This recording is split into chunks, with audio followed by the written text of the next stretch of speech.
The old farmhouse sat crooked atop Widdershade Hill, as if trying to escape the earth beneath it. No one had lived there in 50 years, not since the Cartwright family vanished without a trace. Locals said the house breathed at night, windows fogged up from the inside, shutters creaked like ribs cracking open. When Mallory inherited the property from a distant aunt she'd never met, she thought it was a blessing. But the house had been waiting. Watching. A single light flickered on in the attic the moment she stepped onto the porch, and she hadn't turned on the power yet. The first night, Mallory heard it, soft scratching behind the walls. She thought it might be rats, but it was too deliberate. Too slow. Like fingernails dragging over old wood, following her as she walked from room to room.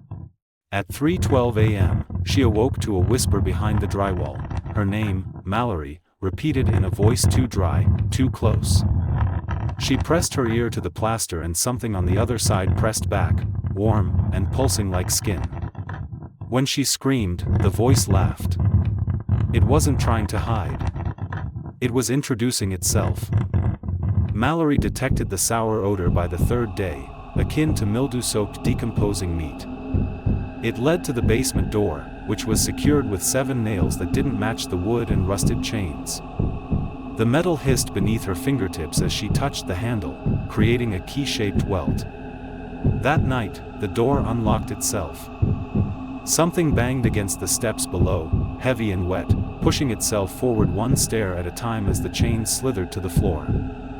Mallory stared at the door, holding her breath. Then it knocked, courteously, 3 times. Mallory discovered muddy footprints in the upstairs hallway the following morning. They were child-sized, naked, and tiny.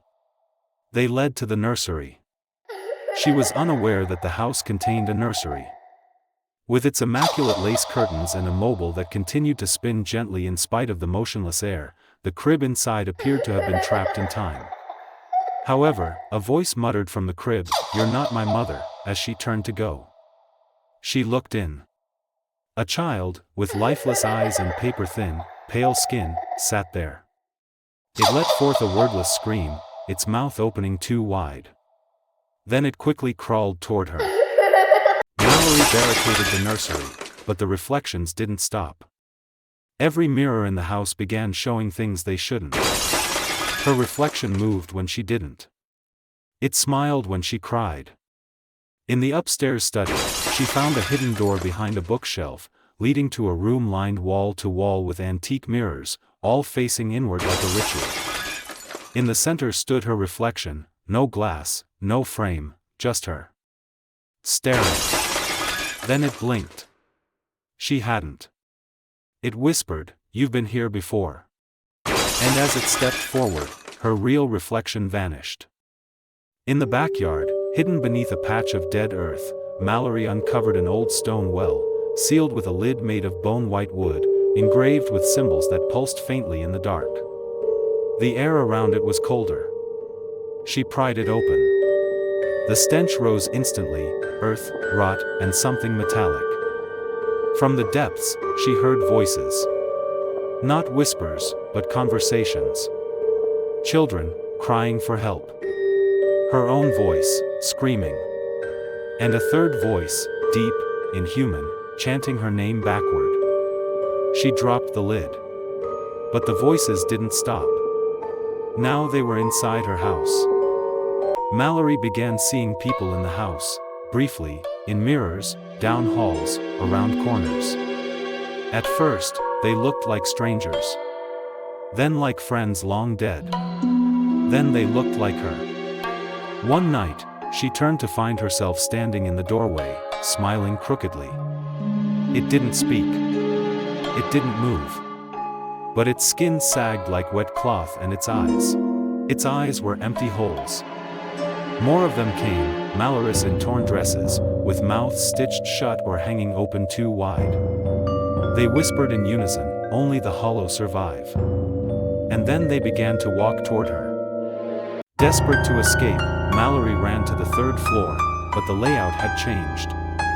A new hallway had appeared, narrow and pulsing like a vein. At its end stood a door she'd never seen before, painted black and dripping like oil. Against reason, she opened it. Inside was a vast, circular chamber that could not fit inside the house. The walls were lined with masks, hundreds of hollow faces, mouths agape, all watching her. In the center, a chair faced the void.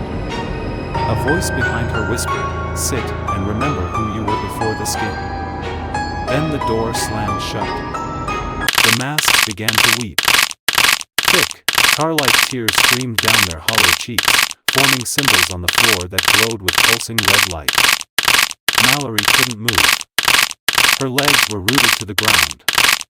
From the shadows behind the chair, a figure emerged, featureless, tall, and draped in human skin-like robes. It raised a flayed hand and whispered, "You have been chosen to wear the silence." The chair turned.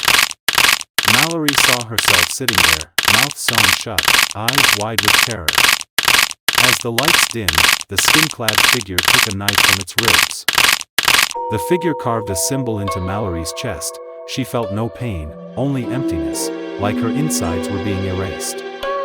One by one, the masks descended, pressing against her skin, melting into her flesh. Her memories bled from her eyes, forming writhing shapes that whispered secrets she could no longer understand. Her name vanished from her mind. Her face dissolved into smooth, pale skin. She was hollow now. The others gathered around her, all faceless, all forgotten, all once human. Together, they turned toward the viewer and whispered, "You opened the door."